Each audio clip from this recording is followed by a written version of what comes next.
mbokk yi benn waxtu mooy door a jot asalaamaaleykum nu nuyu leen am yéenay jottali leen xabaar yi. fa mel ne benn xabaar képp la benn tomb képp la moo di coronavirus bi ci lañ fas yéene dem Alassane Wade moo nekk ci xarala gi. Sud FM.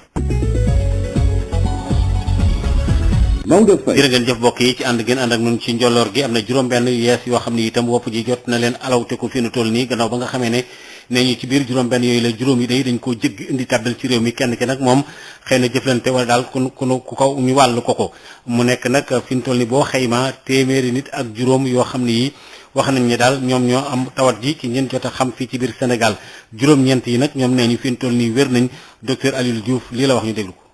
tey ñaar fukki fan ak juróom benn ministère de la santé et de l'action sociale jot na résultat examen yi nga xam ne moom lay weccoog yéen ci téeméer ak fanweeri test juróom benn positif nañ ci juróom benn yi juróom yi cas importé lañ benn bi nekk contact boo xam ne suñu service yi ñoo ko doon suivre malade yi nga xam ne ñu ngi leen hospitalisé Dakar Touba ak Ziguinchor ñu ngi am tan ci bésu tey bi dalee ko ñaari fan ci weeru mars am nañu Sénégal téeméer ak juróomi cas yoo xam ne détecté nañ leen ñu positif ci téeméer ak juróomi cas yooyu juróom-ñeent wër nañu ba génn juróom-ñeent fukk ak juróom benn ñoo nekk ci hôpitaux yi ñu leen di traité ministère de la santé et de l'action sociale mu ngi dolli di ñaax askan wi pour ñu wéyee tegtal yi nga xam ne ñoom lañ leen di jox bés bu nekk maa ngi leen di sant di leen gërëm wasalaam. loolu mooy li nga xam ne waa kër ministère bi ñu dénk wàllu wér-gu-yaram moom la ñu rotal tey ji mu di juróom-benn ñu yees juróom yi dañ koo jéggi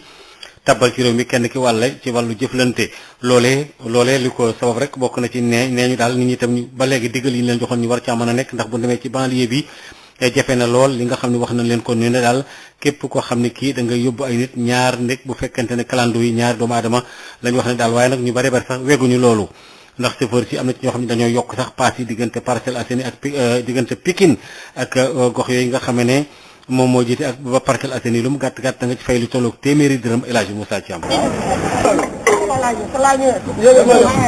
ñoo ngi ci garage clando bi nga xam ne moo ngi fii ci Pikine Ridis ca wetu pharmacie nouvelle foofee nag daanaka clando yi ñooy yóbbu nit ñi nag ba cité Soutiba te njëg li ñaar fukki dërëm dong la fii nag daanaka ñi nga xam ne ñoom lañ fi fekk ñoo ngi jéem a sàlloog digle yi ñu amal rek ngir yemale ñaari client ci oto bu ne ak chauffeur bi muy ñett. Modou ñu ngi laa tudd maay chef de garage fii Ridis li gars yi wax de ñun de ñu ngi koy jëfe waaw ndax ñaata lañ leen wax yéen. ñun dañ nañu ñett lañu wax ak chauffeur bi muy ñeent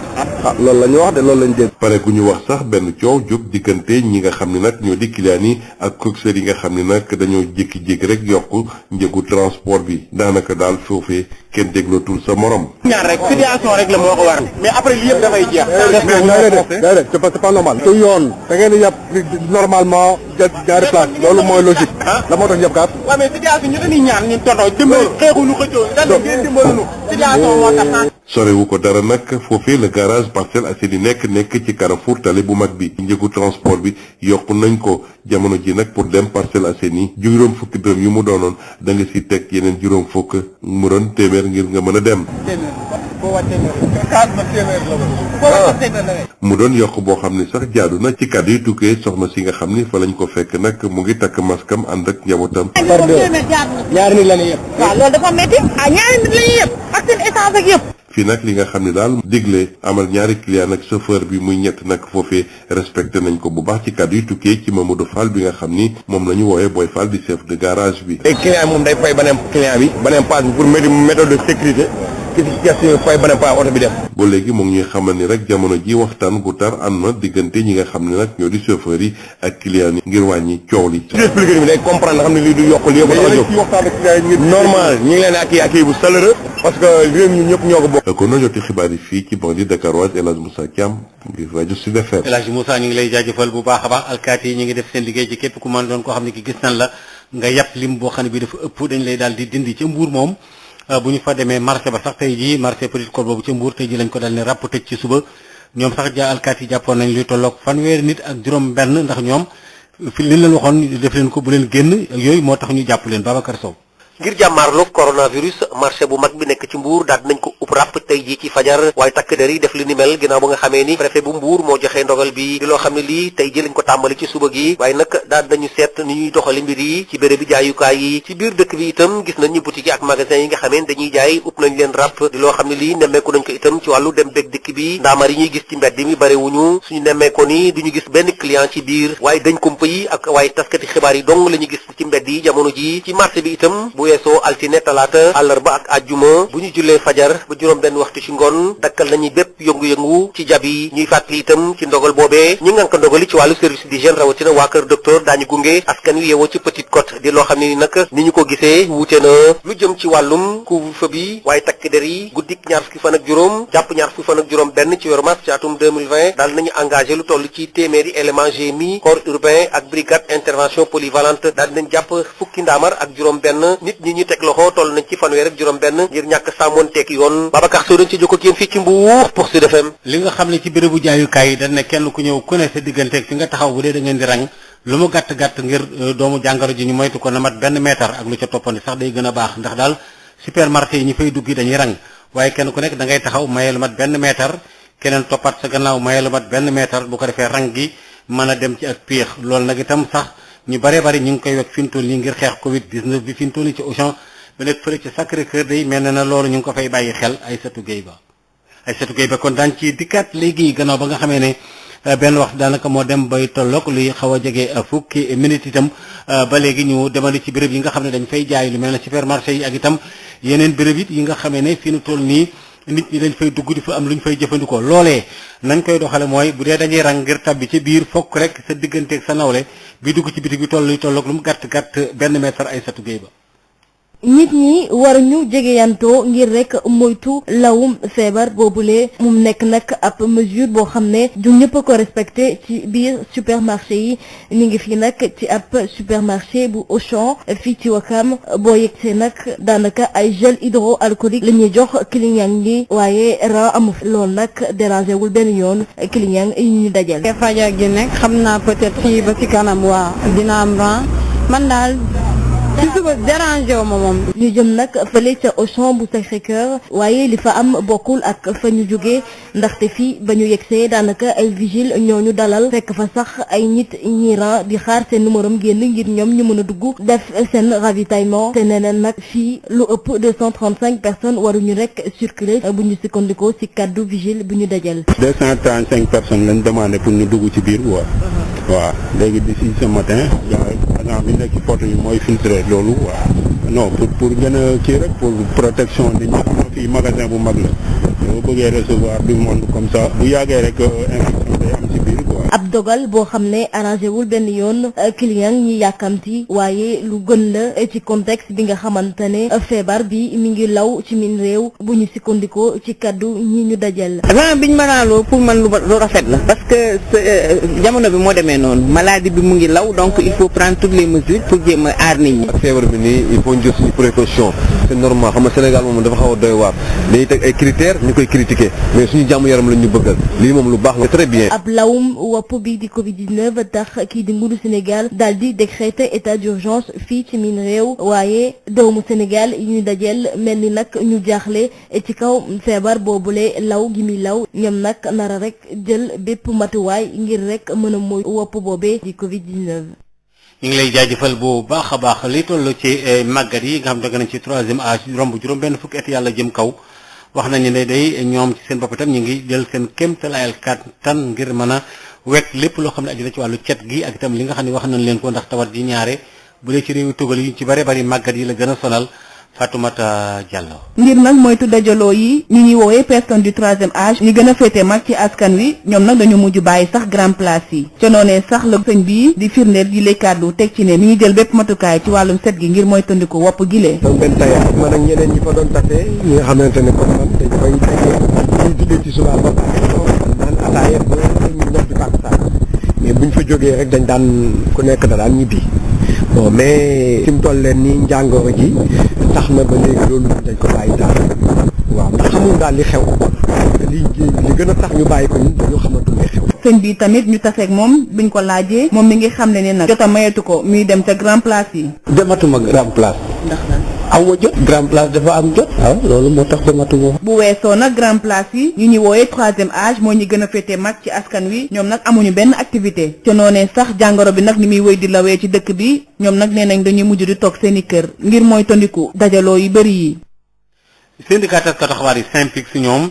ñi ngi doon yëkkati ay kaddu gannaaw ba nga xamee ne dafa am ay taskatu xabaar yu nekk ci waa Touba TV te ñu sonaloon leen fële ca Touba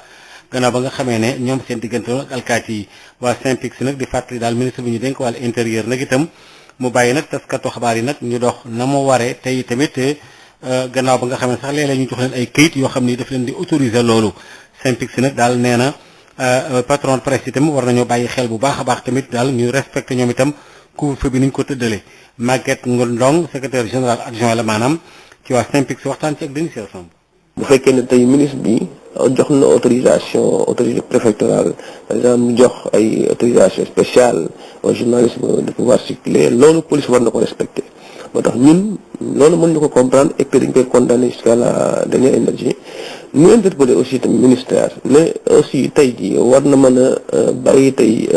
journalistes yi tey ñu def seen liggéey ndaxte bu dul sax ñi nga xam dañuy couvrir par exemple ci couvre-feu bi am na ñu bëri ñoo xam dañuy wàcc au-delà de 20 heures ñooñu tamit il faut ñu jëm leen préserver jëm leen en tout cas yëmbal seen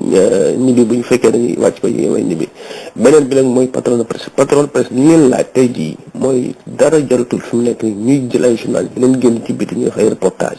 ndaxte li nga xam moom lañu jël yëpp comme image daanu ko Sénégalais yëpp ñi nga xam dañuy nekk en tout cas seen balcon dañuy di filmer ñoom ñëpp dañ koy gis et puis di ko partager ci réseaux sociaux yi donc en temps réel la Sénégalais di gis donc jaratul fi mu naan maa fi ne journaliste di génn di risque ça bi amatul sens loolu moom dañuy yaakaar ne patron de presse duñ ciy bàyyi xel ensuite les reporters ñu leen la ñaan tamit buñ jël benn risque actuellement fi nga xam ne heure bi nga xam ne moom lay maladie bi nga xam ne moom lay coronavirus am ndaxte li ñu wax dafa leer maladie boobu bëggul fi mu nekk ay rassemblement bëggul tam nga génn ci bit lu bari donc li leen ñaan mooy buñ mënee toog seen kër dem seen liggéey moo gën a rafet moo gën a baax et puis moo gën a wóor. ca Tëngéej moom taskatu xabaar yu bëree bëri sax ñoom daanaka dañuy rek xaw confiné wu ndax daal wala boog ñi nga xam ñoo fa toogal yenn rajo yeeg yenn bërëbu bindukaay yeeg yu demee noonu le ndax daal seen ay déplacement seen dem ak ñëw daal ndax daal li ko waral mooy xëy na sax rek mbir mi ak xeex tawat jee tax ba tax daanaka ci réseaux sociaux yi rek ci lañ yemane Denis Samb. Dakaractu Tëngéej ci taxaw na teem ngir aar ay liggéeykatam membre bureau bi fas yéene nu ñoo des seeni kër tey couvrir li nga xam ne rek moo mënta ñàkk bu ñu sukkandikoo ci Yaya Sissoko chef bureau Dakaractu bu Tëngéej. Dakaractu déjà ci direction nationale bi ñoom ñoo njëkk xalaat décider nii nit ñi dañu war di moytu déjà yenn regroupement yi fexe ni ñuy def ba yenn liggéey yi nga xam ne nit mën na ko def këram parce que internet bi ngi fépp nga toog sa kër di ko fa def du tee ngay liggéey fii ci Rufisque dañoo décider carrément ñun tëj bureau yi kenn ku ne sa kër le plus possible maanaam duñu génn lu dul soxla bu jàmm wala ci loo xam ne mënta ñàkk ci la ñuy génn ñun daal à partir de tey ñi dañoo tëj bureau bi ci ba jëmmi jamono incha allah. ca siège journaliste yi nekk ca Sonadis lim gu néew ñoo fay teew bés bu jot bokk na ci li ko waral coronavirus bi Abdou Diouf Diagne correspondant bu RFM ak Cheikh Ahmed Tidiane Seck journaliste reporter Sen TV Zik FM. waaw man na bu at ma bokk daal nañu jox ay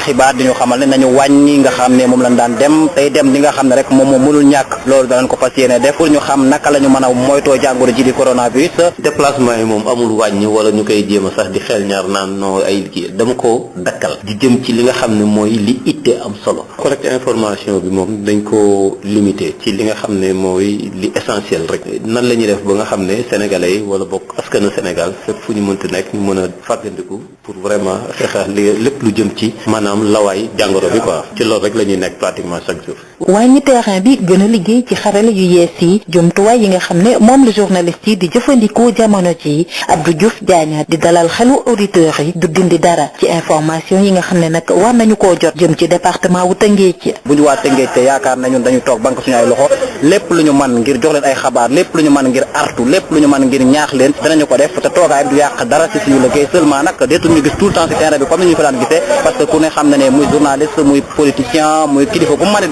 doon Sénégal ci exposé te ñun ay Sénégalais ay nit leen rek te mënuñoo mucc ci loolu tamit moo tax fas yéene ñoo toog suñu kër wut yeneen méthode yoo xam ne daal dana joxe xabaar yi te mu wóor loolu incha allah. Rufisque Denisia Sambou pour Sud FM. waa ASRED ñoom nee ñu daal ñi nga xam ne ñoom mbootaay lañ goo xam ne ñooy jàppale ñi nga xam ne dañ leen war a tabbalaat ci askan wi gannaaw ba nga xam ne dañ leen woon ci kaso yi wala boog ñu leen di bàyyi xel bu baax a baax ne daal njiit réew mi daa war a jéggal ci kaso yi luy tolloog lu mu gàtt-gàtt 2 junni ak juróomi téeméer yoo xam ne buur dafa leen a teg loxo rawatina ak mag ñi nga xam ne dañoo toll ci at yu bëree bëri te ne ci kaso yi su ko defee ak tamit ndaw ñi nga xam ne tam ak jigéen ñi nga xam ne xëy na war nañoo mën a génn foofu su ko defee kaso yi daañu gën a féex tuuti ñu xool neneen nu ñuy def Ibrahima Sall moo jiite ASRED waxtaan ci ak Mame Diarra Daffy. situation bi situation bu doy waar la ndax bu ñu xoolee fanweeri kaso ak juróom-ñaar la ñu am ci fanweeri kaso ak juróom-ñaar yi maanaam 33 yi maanaam seen lim bi nga xam ne waroon nañ ko jël fees na bay tuuru donc kon li nga xam ne moom mooy jafe-jafe yu mag yi nga xam ne seetlu nañ ko ci kaso yi mooy longue détention téye bu yàgg ak surpeuplement carcéral te feebar bi dafay bañ sancaloo donc ñun foofu rek la ñuy yëkkatee suñu kàddu di ñaan ki nga xam ne nii moom mooy njiitu réew mi par la grâce présidentielle loolu prérogative bu njiitu réew mi la moom moo am sañ-sañu gracier donc loolu mënul xaar ba ay 4 avril mais situation d'urgence mesure d'urgence la ñu war a jël loolu moo tax ñun ASRED ñu sàkku si njiitu réew mi mu gracier lu toll si 2500 détenus mag ñi comme ni nga ko waxee mag ñi bëri nañ ci kaso yi ay nit ñoo xam ne seen at day toll si 60 ans 70 ans ba 80 ans ñi ngi ci biir kaso Sénégal yi mais également xale yu ndaw yoo xam ne ay waxambaane yu ndaw yu am 17 ans 18 ans mais également jigéen ñi nga xam ne ñoom dañu néew doole ci kaso yi donc vraiment war nañu leen mën a bàyyi loolu dina permettre administration pénitentiaire mu mën a souffler mën a am longueur d'avance parce que vraiment tey seen problème bi gën a mag bi leen sonal ci kaso yi mooy surpeuplement ak longue détention loolu moo tax ñu demander libération boobu immédiate parce que feebar bi gis nañ ne ñu ngi jël benn proportion inquiétante. ci Amérique moom boo deful ndànk ñoom ñëpp dañuy confiné wu dugg ci kër yi rek ñoom ñëpp rek ne ràpp tëju ndax ngir mën a jàggi róor wopp ji nga xam ne moom la ñu duppee Covid 19 ndax ci Atlanta nga xam ne askan wu bare bare ñu ngi dem ci bérébu jaayukaay yi ngir daal gaaw jënd rek làqatu ci seen i kër magasin yeeg yëpp ñuy jaay armée yeeg yëpp daal ndax foofu sax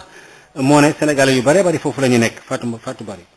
feebar bii di Covid-19 mi ngi wéy di daal di gën a fës foofee ca États-Unis di dëkk boo xam te ne doomi Sénégal yi bari nañ fa lool. Atlanta doon benn gox foofu ca réew ma itam sénégalais yi bari fa lool te mu doon gox bi gën a ëpp ay nit foofee ca Géorgie foofu itam dafa mel ni feebar bi teg na fa tànk Baba Diop doon doomi Sénégal di yeewoo foofee ca États-Unis lu toll ci juróomi at ci ren moom li muy gis fi mu toll nii daf ko sax yéem. dañoo wax ne à partir de 7 heures du matin ba juróom-ñeenti waxtu ci guddi gi loolu nit ñi mën nañ dem ak ñëw waaye bu jéggee juróom-ñeenti waxtu mën nga nekk benn sujet wu police jàpp la wala ñu amande la te ñoom biñ kaf ci loolu. comme niñ koy gisee ci àdduna bi yépp daanaka ci tàngee daal dina dikkal doomi Amérique yi nga xam te ne bu ñu moyul ci li ñuy woowee confinement la ñuy jëm te muy kenn du génn sa kër loolu waral ba sax ñu ci bëri li ñu def rek moo di daal di jubali ca grande surface yi ngir jënd lu ñu dundee. d'habitude da ngay dugg ci grande surface. doo fa def 5 minutes 10 minutes li nga bëgg nga jël ko nga dem waaye bu fekkee ne da ngay ñëw taxaw pour rang bu gudd boo xam ne doo xam fan lay jeexee nden rang boobu mën na la jëlal benn 40 minutes 30 minutes balaa ngaa dugg rek ci biir supermarché bi. waaye li gën a tiital Baba Diop ak yeneen ci ay moromam leneen la ndaxte seetlu gi moo di ne njaayum gànnaay yi dafa yokk ba jéggi dayoo ci réew ma yépp. surtout ci Atlanta bii mu dëkk te dëgg la nag que nit ñi ñu ngi jóg comme ni ñuy dem di utee saako ceeb wala ni ñuy dem di utee yàpp nit ñi ñu ngi fay jóg dem di uti pistolet di uti fetal pour denc pour protéger seen bopp. États-Unis feebar bi di Covid-19 di wéy di fa fës lool ndaxte lu ëpp juróom benn fukki junni ci ay doomu aadama feebar bi daal dina feeñ ci seen yaram lu jege itam juróom ñetti téeméer ak juróom fukk ci ay doomu aadama feebar bi daal dina leen faat mu mel ni gannaaw Chine fa nga xam te ne wala feebar bi di coronavirus daal di feeñee daal di wàcc ca Europe de l'Ouest mel na ni ci xalaatu borom xam-xam yu bari États-Unis fa la feebar bi nar a gën a fësee ci fan yi ñu jëm. El ji dem ci wàllu tàggat yaram. jërëjëf moom lañ ko rek wàllu Covid 19 bi nga xam ne nag mooy ay di njàmbat problème askan wi ginnaaw nag bañ tàkkee lépp lu jëm ci wàllu jongante ci tàggat yaram inspecteur départemental des sports bu Ndakaaru nag mu ngi fàttali rek éducateur encadré football ñu sàmmonte loolu ndaxte kat fi réew mi toll la Aliou Kandji ñu déglu ko mu indi ci ay leeral. avant même circulaire du préfet ci ministre de sport génn na wax ci lu am solo et je crois que ci siège boobu aussi le préfet génn benn circulaire bon woo moo ni ma fexeel aussi que au niveau du sport surtout ñi nga xam ne ni ay éducateurs sportifs la ñu yore ay centre de formation ñu yore ay école de football ñu arrêté bon à cette époque je crois que j'ai fait passer l'information malheureusement je veux dire il y a certains qui incitent à faire leurs activités et moi je les rappelle solennellement vraiment ñu arrêté seen activité parce que ñun xam nañu suñu liggéey dafa bokk ci luy dajale ay nit te loolu dafay favoriser installation virus yi. da ngeen wax ak ñooñu ngir ñu dakkal rek seen yëngu-yëngu yi. waaw diñ ci jóg parce que dañuy continuer parce que fi mu nekk nii phase de sensibilisation lañ comme ñun ay relais lañu. xam nga li ñuy dégg toujours ci suñu spécialistes yi mooy médecins yi ak docteurs yi li ñuy wax ñun ñu ay relais lañu donc bu ñu ko waxee ñun ñoo koy jàllale donc ñu ngi koy jàllale ñu ngi wax de duñu tàyyi di ko wax parce que man dama jàpp ni ñun sportifs yi ñoo war a njëkk a combattre affaire bu mel noonu parce que suñu liggéey dafa laaj ay daj ay nit ñuy daje suñu liggéey dafa laaj ay saafonte suñu liggéey dafa laaj diggante donc je crois que loolu moo tax ñun kenn waruñu ci quoi et je crois que muy éducateurs yi muy encadreurs de sport yi ñun war nañoo jóg taxaw def benn bloc pour lutter contre ça et jàpp naa ni loolu ñu ngi koy def bon dañuy gën a ñaax rek parce que xam nga lu mel ni moom boo koy def doo tayal doo sonn quoi dañ leen di gën a ñaax ñoom aussi ñu nekk suñu relais au niveau de l'échelle di gën a suufee jógandoo àndandoo def benn say pour daan feebar bu bon bi. ñu wax ni ci Jaraaf nag ñoom tamit jël ay matuwaay jox ay nag programme jour yi ngir rek ñu bañ a perdre seen forme waaye nag dañ ko xayma évaluer kàddu ko resol moom moo nekk Malick Daf di coach bu Jaraaf de Dakar ñu déglu ko. donc dëkk na loo xam ne lu gaaw la loo xamante ne takkantaan la bu la lu muy wàllee dafa gaaw et puis vraiment ni muy duggee si dëkk aussi di yàq dafa bëri dem na ba nga xamante ne dafa touché même économie mondiale bi donc dem doon na lu doy waar mais comme ni ñuy wax rek adduna moo demee noonu ñun même bu dul woon sax affaire bi xalaatoon nañ jël benn 13 15 20 jours mais comme yàlla dogalee ne ko nii mais je pense que ni nekk nañ ci 15 jours mais terewul aussi am na ñuy xaaraat donc ça veut dire que dina gën a yàgg mais ñu ngi adapté wu ak li am yëpp parce que on est obligé ndaxte lu dëgg la loo xam ne mu ngi nii ngi ko gis mënuñu def leneen lu dul adapté wu ci li nga xamante ne loolu la ministre de la santé loolu la ñu sant et puis vraiment comme ni koy waxee ñun nag suñu rôle mooy que bu ñu arrêté tamit ñu bañ a bàyyi mooy jël programme individuel saare ko ci xale ku ci nekk ñu jox la ko ba nga xamante ne di nga ko mën a respecté à la lettre defee ko ni ñu ko bëggee comme ni ñu koy waxee defee ko ni nga xam ne ko si noonu la ko bëggee aussi surtout nga xamante ne di nga jéem a garder les acquis nga xamante ne bañ a perte li nga xamante ne jotu nga ko liggéey c'est vrai que j'aurais préféré avoir l'équipe ensemble kon le groupe ensemble mën a liggéey mais li fi dal ci àdduna lëmbi àdduna moo tax kenn mënu ko soo xoolee les meilleurs clubs au monde les clubs les plus riches au monde ñoom ñëpp ñu ngi arrêté situation donc ñun aussi nous avons amuñu leneen lu tamit accepté li nga xam ne loolu la yàlla dogal quoi.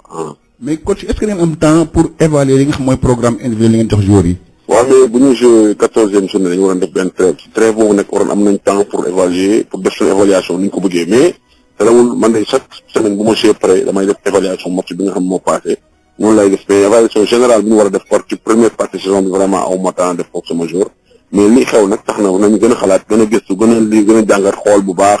ba nga xamante ni vraiment bu ñu dajawaatee nga xamante ni dinañ mën def évaluation bu yaatu bu normal et puis li ñu réer wala lu ñu fàtte wala lu ñu doon fàtte yëpp dinañ ko mën a xam nga jël teg ko ci bi table bi ñu mën ci waxtaan bu baax jéem a xam nga dalal xelu xale yi wax leen li nga xamante ni loolu la ñu war a bàyyi loolu la ñu war a yokk loolu la ñu war a vraiment jàpp pour mën a avancer dem ci kanam incha allah taala. di fàttali fi moom amee ba léegi nag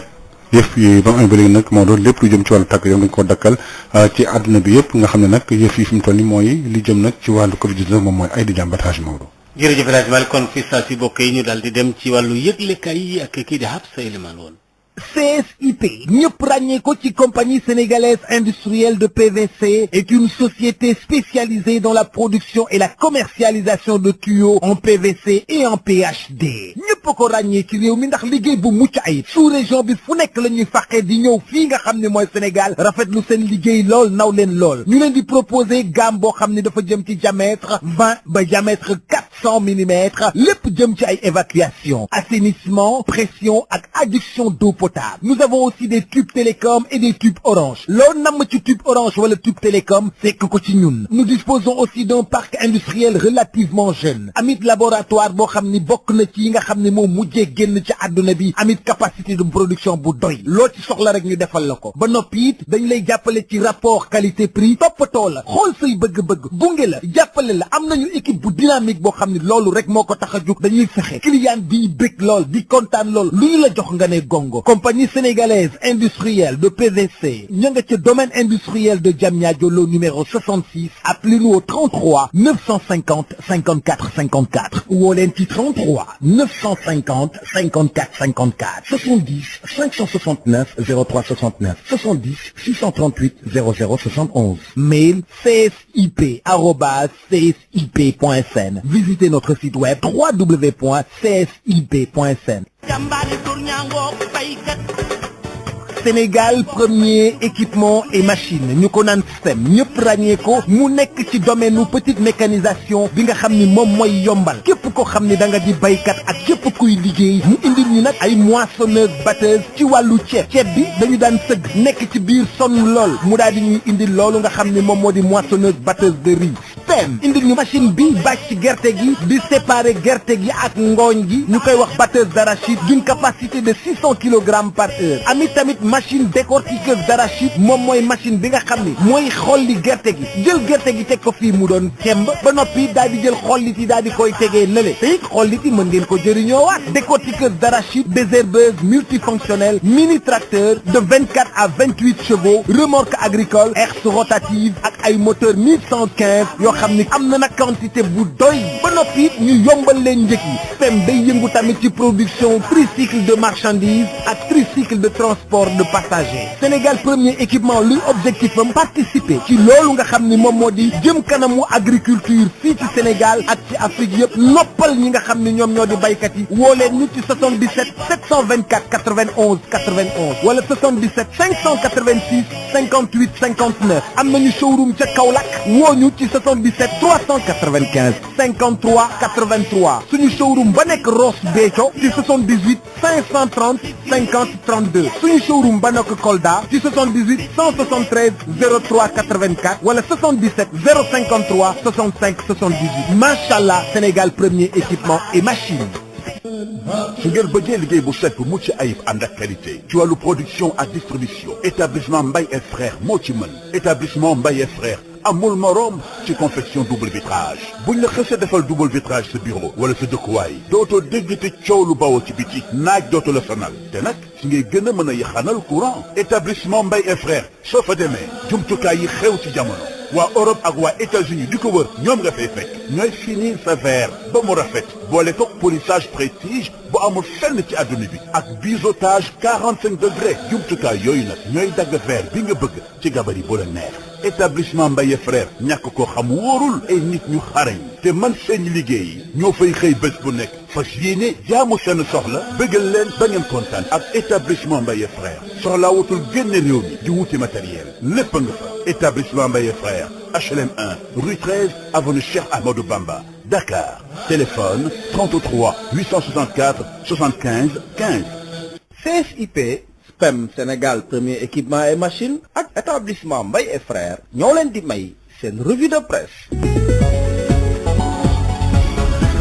Habsa Elimane Wane. salaamaaleykum dal leen ak jàmm law bi Covid 19 di law si mim réew moo soxal ëttu yéenekaay yi ñu xëyandool tey jile di alxamis ñaar fukki fan ak juróom-benn ci weeru mars. dañu koy door ak waa Sud Quotidien li bind ci xëtam bu njëkk ni ci xeex bi ñuy xeex coronavirus ginnaaw état d'urgence ak couvre-feu nguur gi li mu taxawal nag mooy opération coup de poing bu ñu sukkandikoo ci ëttu yéenekaay bu groupe Sud Communication président Macky Sall mën nañ ko méngale ak benn général boo xam ne dafa nekk ci guerre moo tax it fas yéenewul benn yoon deltu gannaaw bi muy xeex bi la jàngoro rawatina nag ak juróom-ñeent fukki doomi aadama ak juróom-ñeent yi am boobule jàngoro. ginnaaw état d'urgence bi njiitu réew mi joxe na ndigal ngir ñu door ay opération coup de poing te ñi ko nar a amal mooy service national d'hygiène. suñu naataangoo bi féetee ci Bourguiba ne bu weesoo boobule décision Macky Sall soppi na waxtu yi nga xam ne faree ci administration bi moom lañ doon liggéey. nee na it koppar bi nga xam ne moom lañu yëkkati ngir jàppale askan wi nga xam ne Covid 19 da leen sonnal lool te mu jëm ci wàllu dund dañu ko yóbbu bu juróom benn fukki milliards ak juróom-ñeent. waa Soleil it li ni mel la ñuy wax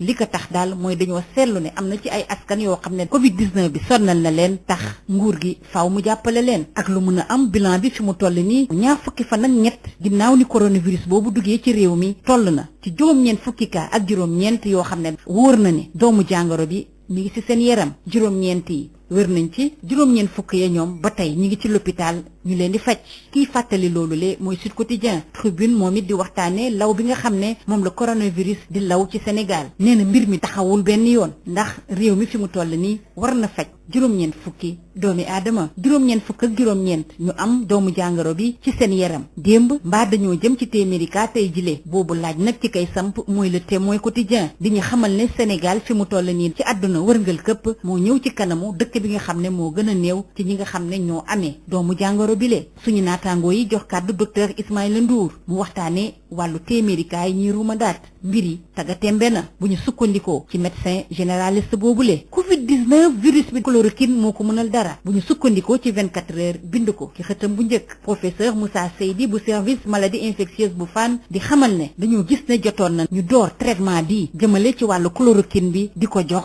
ñu am doomu jàngoro bi te résultat yi nga xam ne door nañ ko cee am moo tax ñuy wëyandil bi le traitement. Soleil di ko firndeel ci CHU bu Fann hydroxychloroquine ñu ngi koy door di jëfandikoo. ci biir Sud Quotidien nag professeur Moussa Seydi boobu la ñu des ak moom nee na askan wi xam ne daal mbir yi mën na dem ba jéggi dayoo. ñu wax ba tey ci law bi nga xam ne moom la Covid 19 di law ci Sénégal rawatina région bu Dakar bi nga xam ne jàngoro boobule fi la gën a sampu ki bind loolu le mooy Libération. ñeent fukki cas ak juróom-ñeent yi nga xam ne moom lañ nemmeeku ci région de Dakar démb Dakar raw na bu baax a baax région bu Diourbel. ñu wax ci leneen jëmale ba tey ci wàllu coronavirus bi ak mesures yi nga xam ne moom lañ jël ci dem beeg dikk bi. Vox Populi ni mëbët gi mooy téye askan wi ci seeni kër. Dakar Times di ñu wax jeexital yi nga xam ne moom la coronavirus am te gënul benn yoon ci suñu koom ak jafe-jafe yu tar yi nga xam ne moom la PME ak PMI nekkee jamono ji. juróom-ñeent fukki cas yoo xam ne du askan yi ñoo ko wàllante seen biir ci ñetti ay semaine moo tax it waa critique ne mbaa daal fi mu toll nii askan wi naruñ leen tere benn yoon ñu génn ci mbedd yi maanaam ñu ne leen daal ñu des seen biir kër yi bañ caa génn. li tax na critique wax loolu le mooy dafa jàngat bu baax a baax kàddu yi nga xam ne moom la spécialiste yi yëkkati jëm ci tolluwaayu xeex bi rawatina nag ñuy waaj a jege téeméeri kaa yi. laas moom waxtaane ñu jafe-jafe yi nga xam ne moom la citoyen am ginnaaw couvre-feu bi ñu doon amal. police képp koo xam ne jalgati na dal na ci kawam. ñi nga xam ne ñooy aar ak yelleef doomu aadama yi ñaawlu ko bu baax a baax. ñeneen ci askan wi ñoom ànd ak bu baax a baax police ci li mu def. ci biir Tribune mi ngi xamle ne naam sax seetlu nañ ne am nay intervention yoo xam ne yu jéggi daye yuñ nemmeeku ci guddi ñaar fukki fan ak ñeent jàpp ñaar fukki fan ak juróom ci weeru mars bi ñu ne jot nañ ci dal bu baax a baax ñi nga xam ne ñoo ko def. wante nag police ñaawlu na dëgër bopp bi nga xam ne moom la yenn ci askan wi nekkee. stade di ñu waxtaane wàllu Sadio Koulibaly Niang ak Sarr nee na gaynde yi nga xam ne fi mu toll nii ñu bëri daal ñu ngi leen di bàyyi xel. stade waxtaane ñu it wàllu Covid 19 bi ak juróom benn téeméeri million bu toftalu juróom fukk ak juróom benn ci kopparu CFA yi nga xam ne moom la Messi yëkkati ngir ñu jënd ci ay matériel jàppale leen it ci gëstu yi ñuy amal ci boobu la jàngoro. ñu jeexale kook waa sunu lomb samp ab laaj ni ndax Eumeu Sène bii daal dina mën a sampwaat bu baax. Modou Lo jël place am ci bopp arène bi te bu ñu moyul ci saison blanche la Eumeu Sène jëm. sunu lomb jox ci kàddu Khadim Gadiaga nee na Eumeu Sène dese na lu bëri ci biir lamb ji. Sawru Fall ci beneen wàll ba ne mënul ne Eumeu Sène moom gisul benn yoon mu deltu ci place am bi mu amoon ci arène bi. lii moo gënoon a fës ci ëttu yéenekaay yi ñu xëyandool ñu yendoog jàmm.